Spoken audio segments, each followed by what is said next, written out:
কি বলেছে দাদা? ওরে মা তোর চোখে কালে পথে আমার বিছাল হয়ে যায়।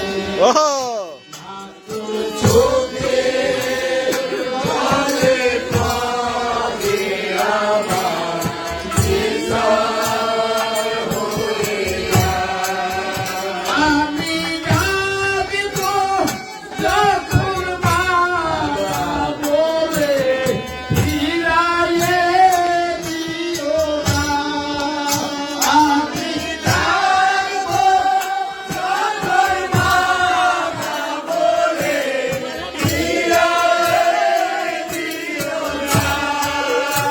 আমি কাঁদিব যখন মা ফিরাইয়ে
তোর চোখে জলে কাঁদে আমার হৃদয় হয়ে যায়। এই মা 10 মাস 10 দিন গর্ভে ধারণ করে আপনাকে আমাকে জন্ম দিয়েছে। কত কষ্ট বাবা করেছে, কিভাবেই মা আমাদেরকে লালন পালন করেছে। কতবারকে বাইরে করে প্রস্রাব পায়খানা করেছি, তার কোনো হিসাব নাই।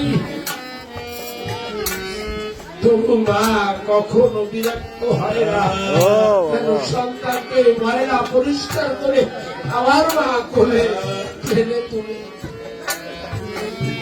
যদি সন্তান একটু উচট খায়, কেন ওই মা ব্যথা পায়, সন্তান পায় না, কেন মায়ের পরনটা বের হয়ে গেছে, আরে আমার সন্তান উচট খেয়ে পড়ে গেছে। পরিবারের সবচেয়ে মিথ্যাবাদীকে জানেন? সবচেয়ে মিথ্যাবাদী আমার মা। কিভাবে জানেন? যদি 4 পিস মাছ রান্না করা হয় বা 4টি ডিম যদি রান্না করা হয়, আর পরিবারে যদি 4 জন থাকে মাকে নিয়ে, ওই 3টা খায়, আরেকটি যখন নিতে যায়, ওই মা চিন্তা করে আমার ছেলেটা স্কুল থেকে আসবে, আমার ছেলেটা দোকান থেকে কষ্ট করে আসবে, ওই দিনটা আমি খাবো না, আমার সন্তানকে দেওয়া আমি দিতে পারি, তাই মাছের টুকরাটা আমার সন্তানকে আমি দিতে পারি। আর সন্তানকে যখন খেতে দেয়, তখন বলে মা তুমি খেয়েছো, একেবারে টাটকা মিথ্যা কথা বলে দেয়। এটা কিসের জন্য বলেছে? মা আমাদেরকে ভালোবেসে বলেছে, কেন আমার সন্তানটা খেতে খায়। মা ভালো জিনিসটা কখনো খায় না, ওই সন্তানের জন্য রেখে দেয়। বাবা আমি খেয়েছি, বাবা তুই খা। অথচ আমার মা খায় নাই। এমনি ভাবে ভালোবাসা দিয়েছে, সেই মায়ের কষ্টের চোখের পানি যদি সন্তানদের বিরুদ্ধে পড়ে, তাহলে হয়তো আমাদের জীবন ধন্য হয়ে যেতে পারে। মা বাবাকে ভালো না বাসলে আমার ঈশ্বরকেও ভালোবাসা যায় না।